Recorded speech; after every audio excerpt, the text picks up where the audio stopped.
Anime की starting वहीं से होती है जहाँ से लास्ट एपिसोड खत्म हुआ था, जहाँ पर कि हमें एक आदमी को झाड़ू देते हुए दिखाया जाता है, जिसके सामने के मास्टर आके खड़े हो जाते हैं और कहते हैं कि आपका वेलकम है कियाओ यू पवेलियन में, इस बार आप बहुत जल्दी आ गए। मास्टर जल्दी से बताइए मैं इस बार आपको कौन सा स्पिरिट बीस्ट दिखाऊं, कितना ज़्यादा गुस्से वाला और कितना ज़्यादा खतरनाक बीस्ट इस दफ़ा आपको चाहिए। जिसके बाद की एल्डर आगे बढ़ते हुए कहती है कि इस बार हमें कोई भी वाइल्ड एनिमल नहीं चाहिए, क्योंकि इस बार हमारे एनिमल जो हमने इसी थोड़े दिनों पहले आग से निकला है उसने 3 दिनों से कुछ भी नहीं खाया और पिया, इसी वजह से वो बहुत ज़्यादा कमज़ोर हो चुका है। क्या यहाँ पर कोई फीमेल एनिमल है जो कि काफ़ी दिनों से पहले उसने बच्चे दिए हों और वो इसकी देखभाल कर सके। और कहती है देख लो ये कितना ज़्यादा क्यूट है, लेकिन फिर भी ये कुछ दिनों से कुछ नहीं खा, जहाँ पर कि हमें दिखाया जाता है कि वाकई में उसकी हालत बहुत ज़्यादा ख़राब हो चुकी होती है 3 दिनों पहले कुछ भी ना खाने की वजह से, और 3 दिनों पहले ही तो वो पैदा हुआ है। जिसे देखने में वो कहता है कि उस मास्टर कहता है कि बकवास करना बंद करो, मुझे जल्दी से बताओ कि कहाँ पर है वो फीमेल स्पिरिट बीस्ट। वो कहता है कि मास्टर मैं अभी आपको लेके जाता हूँ वहाँ पर। जिसके बाद के मास्टर से कहता है कि मुझे मदर बीस्ट चाहिए, मुझे किसी और बीस्ट के पास ना लेके जाना। जिसके बाद कि हमारी अक्लमंद दूसरी लड़की आते हुए कहती है कि मैं मास्टर के कहने का मतलब है कि स्पिरिट बीस्ट जिसने कुछ दिनों पहले ही किसी को जन्म दिया हो। जिसके बाद हमें एक पिंजरे का सीन दिखाया जाता है जहाँ पर कि वो वहाँ से हमें वादे आ रही होता है कि यहाँ पर ही है वो बीस्ट, और हमें उस बीस्ट की एक झलक भी दिखाई जाती है जिसके पास के कुछ बच्चे भी थे और वो उसी के थे। जिसके पास वो आते हुए कहते हैं कि इसका अब दूध कौन निकालेगा और इसके बच्चे को यहाँ से उठाकर इसके पास कौन लेके जाएगा, और वहाँ से मास्टर आ रहे होते हैं। जिसके बाद कि वो ड्रैगन को इस पिंजरे के अंदर करते हुए कहती है कि क्या ये खुद सारा कुछ संभाल लेगा। मास्टर कहता है कोई जरूरत नहीं इसको पिंजरे के अंदर डालने की, इसकी स्ट्रेंथ और इसके दूसरे सारे कामों को मैं देखूंगा। पास आते हुए कहता है कि शेव ही के पास इतनी ज्यादा स्ट्रेंथ नहीं है कि वो खुद ये कर सके। वो कहती है कि फिर मास्टर हम क्या करें। वो कहता है चलो डेसिबल इसके अंदर जाओ और जाकर उसका मिल्क निकालो। जिसे सुनने के बाद वो दोनों बहुत ज्यादा हैरान हो जाती है और कहती हैं कि क्या मिल्क निकालो, इसका क्या मतलब है। लेकिन हमें दिखाया जाता है कि वो अपने नाक के अंदर उंगली को घुसाना शुरू कर देता है और कहता है कि मास्टर मुझे आपकी बात समझ में नहीं आ रही। वो कहता है तो फिर किसी और जगह के साथ समझाऊं, क्या जरूरत है किसी और जगह के साथ समझाने की। वो कहता है नहीं नहीं मास्टर नहीं नहीं कोई जरूरत नहीं है, मैं भी जाता हूँ, आपका जो हुक्म आपका हुक्म सर आंखों पर। हमें दिखाया जाता है कि उसकी बीच को देखने में फट चुकी होती है। वो कहता है वाकई में जाने की जरूरत है क्या। वो कहता है हाँ, लेकिन वो मास्टर को ग्रीड करने के बाद अंदर चला जाता है। और उसके बाद हमें उस सिपाही को दिखाया जाता है जो कि कहती है कि अपने ताकत का गलत और कमज़ोर लोगों पर इस्तेमाल करना ये इसकी बहुत पुरानी आदत बन चुकी है। और कहती है कि सेक्ट मास्टर होने के बावजूद कुछ भी ना करना और अपनी सारी की सारी जिम्मेदारियां अपने दूसरे लोगों पर डाल देना और खुद भाग जाना जिम्मेदारियों से, यही आज की रिपोर्ट है। और कहती है वाकई में क्या घटिया आदमी है ये तो, इसकी तो मुझे समझ नहीं लगती कि मैं इसकी जासूसी भी क्यों कर रही हूँ। जिसके बाद कि हमें हाल का सीन दिखाया जाता है जहाँ पर कि वो सब कुछ आ चुके होते हैं और उनके पास एक उस एनिमे को मारने के बाद उनका सूप तैयार किया होता है, जिसे देखने पर बहुत ज़्यादा गंदा लुक देता है और कहता है कि मैं तो इसको नहीं पीने वाला, यानी कि लुक तो ऐसा ही है। वो कहता है चलो चलो प्याले जल्दी से इसको पी लो, हमने तुम्हारे लिए बहुत ज़्यादा मेहनत से तैयार किया है। लेकिन दूसरी तरफ हमें उस डेसिबल को दिखाया जाता है जो कहता है कि मास्टर ये रहा दूध, मैंने बहुत ज़्यादा मुश्किल के साथ ये निकाल लिया है, लेकिन आपके लिए तो जान भी हासिल है। जिसे देखने पर वो कहती है चलो ठीक है यहाँ पे पकड़ो, मैं इसको देख के देखती थी ये पीता है कि नहीं पीता। लेकिन जैसे ही वो उसके सामने करती है वो कहती है कि ब्लैक की ये लो जल्दी से पी लो, लेकिन वो अपना मुंह दूसरी तरफ घुमा लेता है और कहता है क्या बकवास चीज़ फिर से पिला रहे हैं। और कहता है इससे अच्छा तो है कि मैं मर ही जाऊँ। मास्टर को दिखाया जाता है वो कहता है कि आखिर ये पी क्यों नहीं रहा, मेरी समझ में नहीं आ रहा कि इस ब्लैक ड्रैगन को चाहिए कि ये क्या खाएगा, मेरी समझ में नहीं लग रहा, मैं तो परेशान हो गया हूँ इसे देखने के बाद।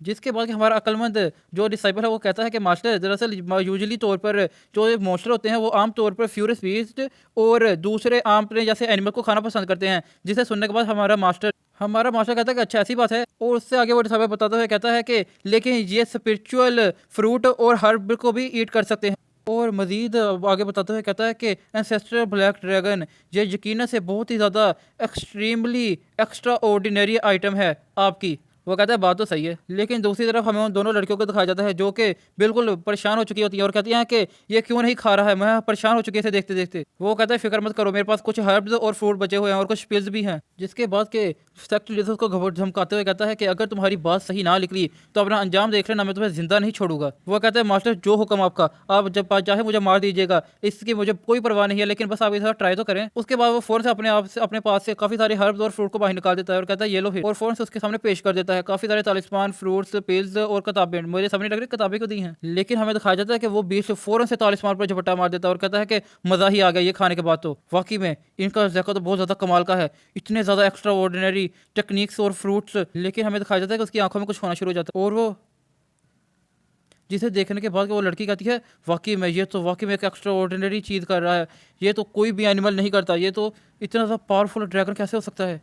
कहती है ये तो रूट्स को खाता जा रहा है, इतना ज़्यादा कमज़ोर होने के बावजूद ये रूट्स को कैसा था, इसको तो बहुत ज़्यादा पावरफुल एनिमल किसी इसी तरह कंज्यूम कर सकते हैं और उनकी भी अच्छे से अच्छे ड्रैगन की हालत ख़राब हो जाती है ऐसे काम करने में। जिसके बाद के हमें सेक्रेटरी को दिखाया जाता है जो कहता है कि ये एक डिवाइन बेस्ड है और इसके वर्थ तुम जान भी नहीं सकती कि इसकी पावर कितनी ज़्यादा हो सकती है। एक बार ये अपनी फुल पावर में आ गया तो ये चाहे तो पूरी पूरी दुनिया को ख़त्म कर दे। यहाँ पर हमें उसको दिखाया जाता है जो कि सारे सारे तालिस्मानों और रिपेल्स वगैरह को सफाचट कर चुका होता है, जिसके बाद हमें एक फॉर्मेशन को उसके आसपास बनते हुए दिखाया जाता है, जिसके बाद उससे हल्की सी सुस्ती हो रही होती है, लेकिन हमें दिखाया जाता है वो अचानक से बिल्कुल ठीक हो जाता है और हवा में फ्लाई करना शुरू कर देता है, जिसकी वजह से हमें पता चलता है उसका ब्रेक थ्रू होना शुरू हो चुका है और फौरन से हवा में उड़ते हुए ब्रेक थ्रू करना शुरू कर देता है। और इस बार जैसे वो जमीन पर आता है तो हमें दिखाया जाता है उसका एक अलग ही एटीट्यूड, वो एक बहुत ही ज़्यादा पावरफुल क्रिएचर के तौर पर नीचे उतरता है। सेक्टर मास्टर भी इस बार देखने के बाद कहता है कि चलो अच्छी बात है, मुझे कम से कम ये तो पता चल पड़ा कि ये क्या चीज़ खाता है, और कहता है वाकई में इसकी खाने की कैपेसिटी तो बहुत ही ज़्यादा है, मुझे ज़्यादा से ज़्यादा हर्ब्स और फ्रूट्स को जमा करना होगा। जिसके बाद वो कहता है कि मुझे कांगयू के पास जाकर काफ़ी सारी चीज़ों को कलेक्ट करना चाहिए और फ़ौरन से वहाँ से जाना शुरू कर देता है। जिसके बाद वो लड़की कहती है कि वाकई में इनका पावर तो बहुत ही ज़्यादा है, ये तालिस्मान तो इतने ज़्यादा मुश्किल तरीके के साथ बनते हैं कि कोई भी इनको ऐसे बीच पर ज़ाया ना करे, लेकिन फिर भी मास्टर का दिल कितना बड़ा है। और कहती है होगा भी क्यों नहीं, ये हमारे सेक्टर के मास्टर और हमारे सेक्टर के मास्टर बहुत ही बड़े दिल वाले होते हैं। जिसके बाद हमें नेक्स्ट सीन में एक दूसरे मास्टर को दिखाया जाता है जो कि एक ट्रेजर की तरफ जाते हुए देखते हुए कहता है कि वाकई में क्या घटिया ट्रेजर है, इसको खरीद कर तो मेरा सारा मूड खराब हो गया। लेकिन जैसे ही हमें दिखाया जाता है कि उसके पास एक लेटर आता है जिसके बाद वो कहता है कि इससे इन्फॉर्मेशन को हासिल करने के लिए मैंने अपनी सारी की सारी जमा पूंजी इस्तेमाल कर दी है, और कहता है कि मुझे उम्मीद है कि मेजेस्टी से सेटिस्फाई हो जाएंगे। और कहता है लेकिन इससे मास्टर की जो सलाहियत और कैपेबिलिटी है वो बिल्कुल ही ज़ीरो है, इसके पास कोई भी नॉलेज नहीं है, कोई भी स्किल नहीं है, ये बिल्कुल ही एक नल्ला आदमी है। और कहता है लेकिन मास्टर तो मास्टर है, मास्टर के लिए जान भी हाजिर, लेकिन फिर भी वो एक नल्ला ही है। जिसके बाद वो सेक्टर लीडर के बारे में बात करते हुए कहता है कि वो भी एक नल्ला आदमी ही है, वो भी बिल्कुल अनपढ़ गुआर और यूजलेस ट्रैश है। और कहता है कि मुझे एक बार ट्राई करना चाहिए, क्या पता वो मेरे हाथों से उसकी मौत लिखे और मैं ही उसको जान से मार डालूं। जिसके बाद के हमें दिखाया जाता है वो कहता है कि तुम कौन हो। जिसके बाद हमें सामने मास्टर को दिखाया जाता है जो कहते हैं अच्छा मैं कौन हूँ। वो कहता है कि हाँ हाँ तुमसे ही पूछ रहा हूँ, कौन हो तुम, मैं नहीं तुम्हें जानता। वो अपने मन में सोचता है इसका लेवल तो बहुत ज़्यादा लो है और मैं जानता हूँ कि जैसे हमारा सेक्रेटरी है, लेकिन ये बिल्कुल एक नल्ला आदमी है जो मेरा कुछ भी नहीं कर सकता। और कहता है कि दरवाज़ा खटखटा कर अंदर आना चाहिए, तुम्हें कहीं बड़ों ने तमीज़ नहीं सिखाई और तुम्हें इतना भी अकल नहीं है कि दरवाजे को खटखटाना चाहिए अंदर।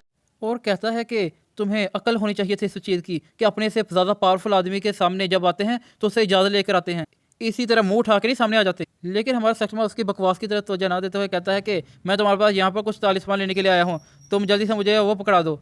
जिसके बाद वो कहता है कि फूली हाँ तुम्हारी हिम्मत भी कैसे पड़ी मुझे ऑर्डर देने की, ओ चाहे तुम सेक्टर लीडर हो लेकिन तुम्हारी इतनी औकात नहीं होनी चाहिए कि मेरे सामने तुम ऊंची आवाज़ में बात कर सकते। लेकिन हमारा सेक्टर मास्टर कहता है कि मैं तुम्हारी बकवास सुनने के लिए नहीं आया, मुझे कुछ ज़रूरी तालिस्मान चाहिए जो कि तुम्हारे पास से ही मिलेंगे और मुझे कुछ तालिस्मान के पेपर चाहिए ताकि मैं तालिस्मान को ड्रा कर सकूँ। लेकिन हमें दिखाया जाता है कि उसको अपनी जान प्यारी नहीं होती, वो कहता है इस जन्म में तो भूल जाओ, इस जन्म में तो मैं तुम्हें तालिस्मान पेपर कभी भी नहीं देने वाला।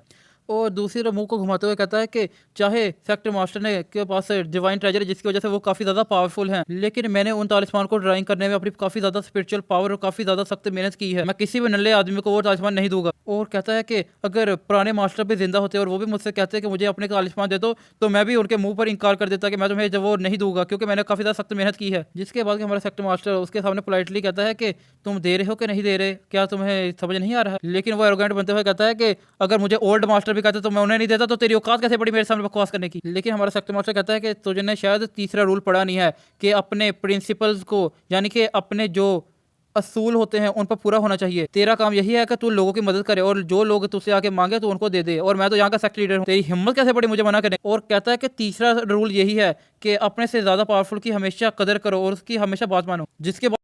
जिसके बाद वो गुस्से में मुड़ते हुए कहता है कि बकवास बंद कर, अगर तुझे इतना ही ज़्यादा चाहिए तो तू खुद खुद क्यों नहीं बना लेता, क्या ये तेरे लिए कुछ खाने की चीज़ है। और कहता है ये तेरे लिए खाने की चीज़ होगी लेकिन मेरे लिए ये बहुत ज़्यादा बेशकीमती चीज़ें हैं। और कहता है कि अगर तुम हासिल करना चाहते हो तो मुझे 100,000 piece of tear dragon essence चाहिए, अगर तुम मुझे वो दे दोगे तो मैं तुम्हें तालिस्मान दे दूँ।